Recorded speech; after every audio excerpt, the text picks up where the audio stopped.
Hello everyone, HC of the Berkcast crew is here, and you're probably wondering what is this thing doing on the Berkcast channel? What is going on here? Well, here's the thing.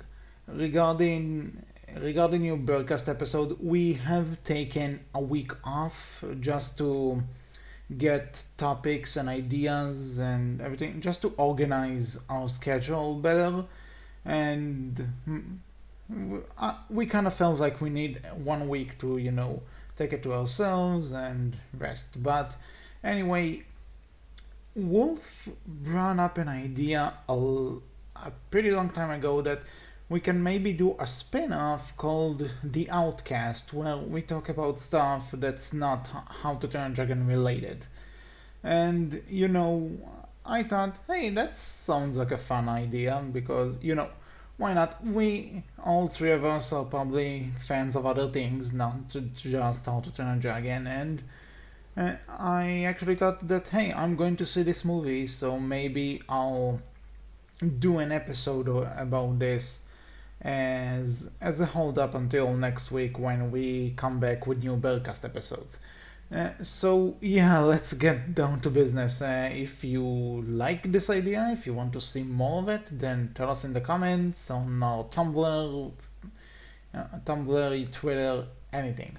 But enough about it. So let's talk about the movie. I just saw the new Tomb Raider movie, the new 2018 reboot to the excuse me, to the film duology from almost 20 years ago.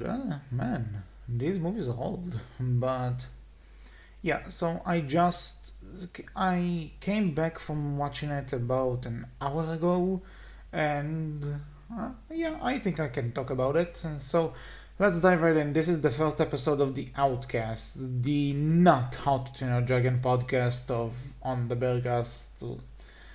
We need to come up with a better intro for this. But anyway, before we go in, let's just establish that I consider myself a casual Tomb Raider fan. Like, I haven't really played the old games all that much, like, here and there, but I don't own them. I don't own them. Like, I just play them at a friend's house or whatever, and I never beat them. I know they exist. They are obviously very successful and everything. I more got into Tomb Raider with the I guess it was a reboot, like the Legends Anniversary Underworld. Never finished Underworld though, because I only had the PS2 version, and that version is considered to be not good compared to the other ones. And maybe one day I'll get to it. One that actually sums up perfectly how I'm a casual fan. I like Tomb Raider fine, and I like Lara Croft fine, but there are other franchises I'll put above it. Not just video games in general. Like, I won't say it's one of my top favorite things in the world, but I still enjoy it for what it is. So anyway, like I said, my experience with Tomb Raider is pretty much the Legends trilogy and the reboot games, which this movie is based on. Like, I got the first one completely. Like, I didn't plan on it. It received good reviews and it came out near my birthday, so I said, you know what the hell, and I actually really liked it. I think it's a really good game, and I then got the sequel, and well, I like the sequel as well. Not as much as the first one, but still a great game regardless. And regarding the movies are not good. I don't like the movies. Angelina Jolie was a good Lara Croft, I'll say that much, but everything else, bad.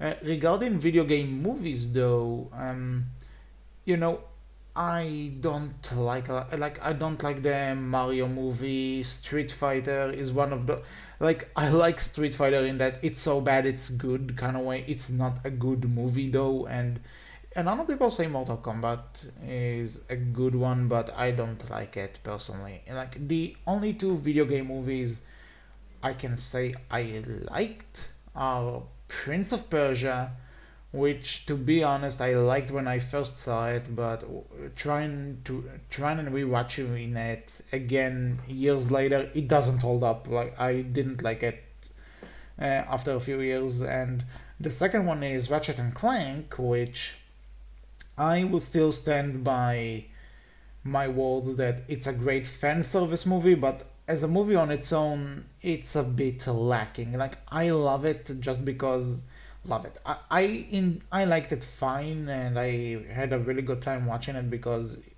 I am a big fan of these games and I know them inside and out. So I got all the little references and all of the fan service that was put into it. But I realized that if you're not a fan of the games, you may not find much to enjoy in it. So I went into this Tomb Raider movie kind of cautiously optimistic because on the one hand, yeah, video game movies don't have that good of a track record, but then again, this movie is based on a game which is really cinematic. If you played the 2013 Tomb Raider reboot, you know that it's really cinematic in the way it's presented, in the way it's told and everything. So they had a good base to go on. So going in, going in cautiously optimistic and not expecting too much because I know video game movies again don't have that great of a track record. So just went in. I said it's for Lara. I like Lara enough and I respect the character enough for what she's done to the video game industry and what she's done to female characters in general at the time she debuted, that I respect her enough to give her her fair chance. So I went in and short into the point, no spoilers yet, no anything. I thought it was a good movie. If Yeah, I thought it was a good movie. Is it great? No. Does it break the curse, quote unquote?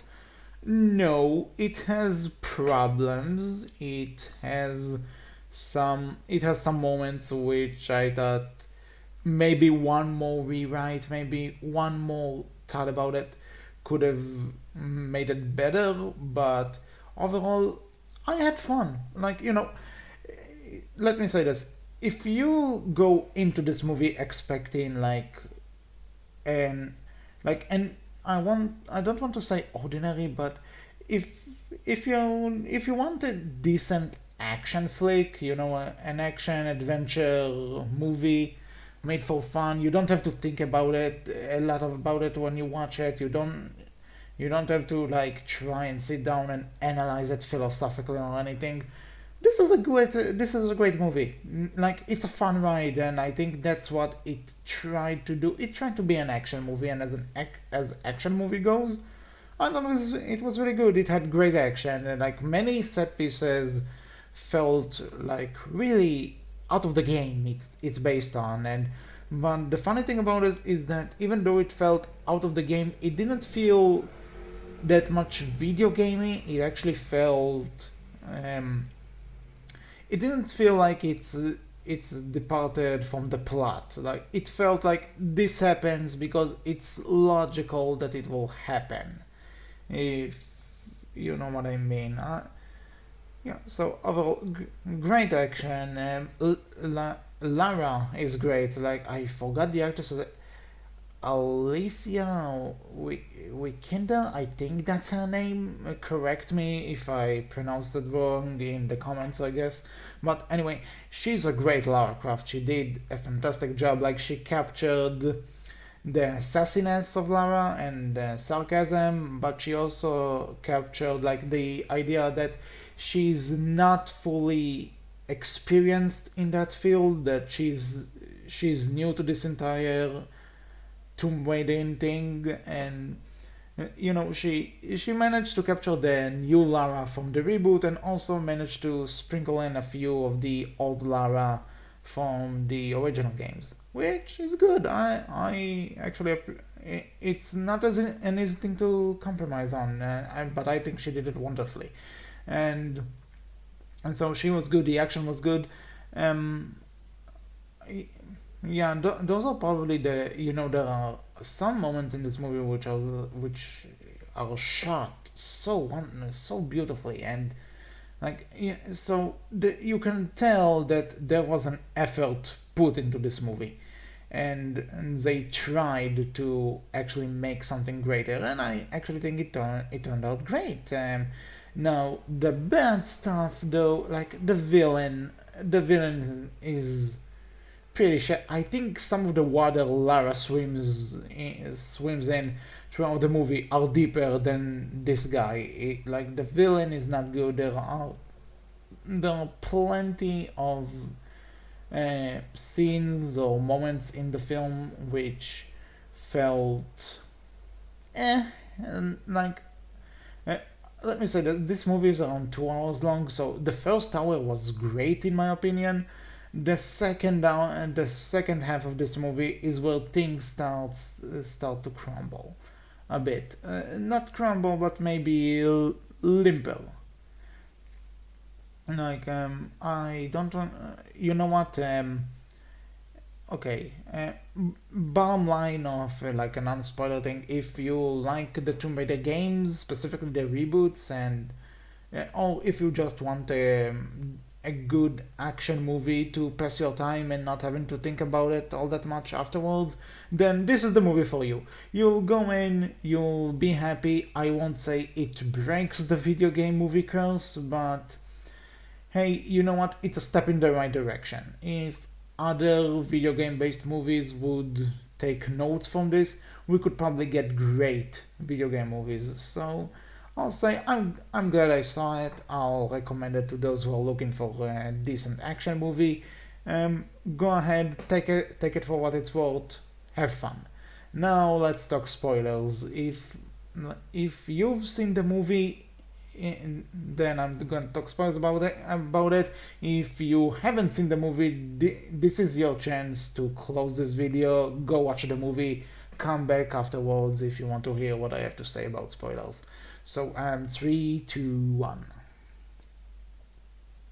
Still here, good. So, one of the things I liked about the movie is that it managed to, like I said, the Tomb Raider reboot as of now has two games. I know that the third one, Shadow of the Tomb Raider, I know it's just been revealed and confirmed for September release, but as of right now, there are two. There's the Tomb Raider 2013 game, and there's Rise of the Tomb Raider. So these two games are actually connected in the fact that in the first one, Lara and her friends arrive at this island, Hamatai, to end the entire legend of Hamiku. Is that her name? Yeah, I think it's Hamiku. The Japanese queen and everything. That's the plot of the first game, but then they combined it with the idea of Lara exploring her father's journeys from Rise of the Tomb Raider. So I thought they managed to find a decent compromise between those two games. Now, and the other thing I liked is that they actually introduced Anna from Rise of the Tomb Raider, who in the game she was Lara's father's girlfriend after Lara's mother died, and later on it turns out that she was the villain. So they introduced her in that movie early on, and I thought, oh, okay, that's cool that they brought her up now, and maybe in the sequels they're actually going to the entire, if they'll ever make a sequel to this, I don't know, but if they'll ever make a sequel, they prepare this character to be the villain like she is in the game. And I thought it was clever until like they all of a sudden dropped this twist, which, you know what, I didn't really see coming despite playing the games, but that she was connected to the villain of this movie. And all of a sudden in the ending to the movie, they like dropped this stupid cliffhanger ending, which, you know, may have worked if we knew there was a second movie coming, like a sequel coming to this movie. But right now, we don't know. Like this could literally be it, and like audiences who didn't play the game, unlike myself and unlike a few others, I assume, uh, may just be left confused by it because Anna doesn't show up much in the movie. Like she shows up a bit at the beginning and at the end when Lara like lets her keep control of her father's company, and then all of a sudden she realizes, oh, she was the villain, and now I have to stop her and whatever she's doing. So they could have saved it for the next movie. It would have been an awesome twist after we got to know Anna more. But and it just like at this point I was having fun with the movie, but all of a sudden, bam! Like this, I kind of I hate cliffhanger endings unless I know for certain there's going to be a sequel, because then there's the entire it didn't make enough money or anything, and then like it just ends on this cliffhanger. So I didn't like that one. The other thing I'm not sure about was when Lara arrives at the island, and after her first kill and everything, great moment by the way, she finds out that her father is alive and is on the island. And I don't know, I think I liked it more if the father was just gone.